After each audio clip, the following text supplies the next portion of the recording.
This is Guy Delozier, Senior Applications Engineer for GoEngineer. On a previous recording, I talked about Instant 3D, the basics, and I used this model that's on screen. Today I want to talk about planning ahead to use Instant 3D in the most efficient manner. Most of the time, I gotta say, probably don't need to worry about that.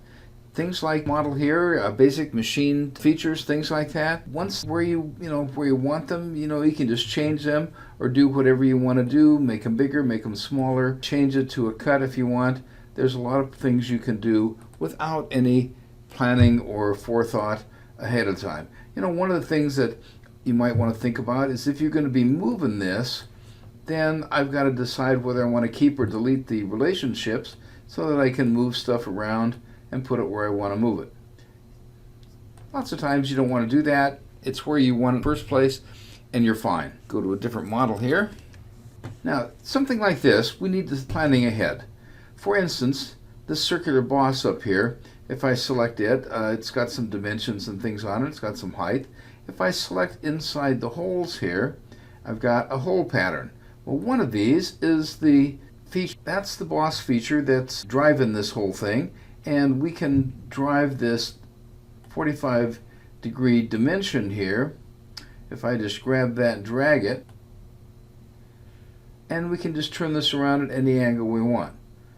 Because it's a whole pattern, a circular pattern, we can also easily change the number of instances. From 5 to 6, okay. So that makes it very easy. The other one over here, not so much. We've used the whole wizard on it also, if I find the right one here, but it's all in one sketch. So if I edit that feature and look at it and go to positions, I've got some dimensions and things here, and I can actually change some of these dimensions, but I cannot change the number of holes.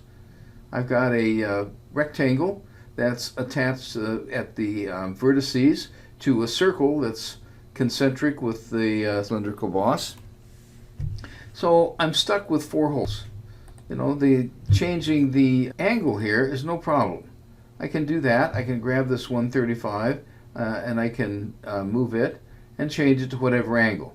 So that part I planned ahead okay, but if I needed more or less of these holes, I didn't plan ahead so good. So something to take into consideration when you're doing things like this. Here's another one. I got this, looks like probably an octagon, and I used the Polygon feature up here on the toolbar.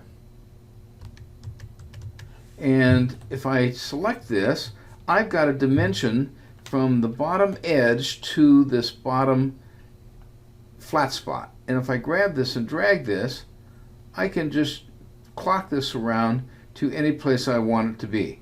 Now, most of the time, you're going to drive something like this with a configuration or a design table or a table of some kind so that in certain instances it's in certain locations. But if this is for show and tell, if you're trying to do a presentation so that you can show how things might change in the future on some project, this is great. So you need to plan ahead just a little bit here to get this done. We can even go so far as going back and editing this sketch once we have this and editing the polygon with the right click, editing the polygon down here, edit polygon, and change this to something different. How about a 5-sided pentagon? Okay? So now my dimension here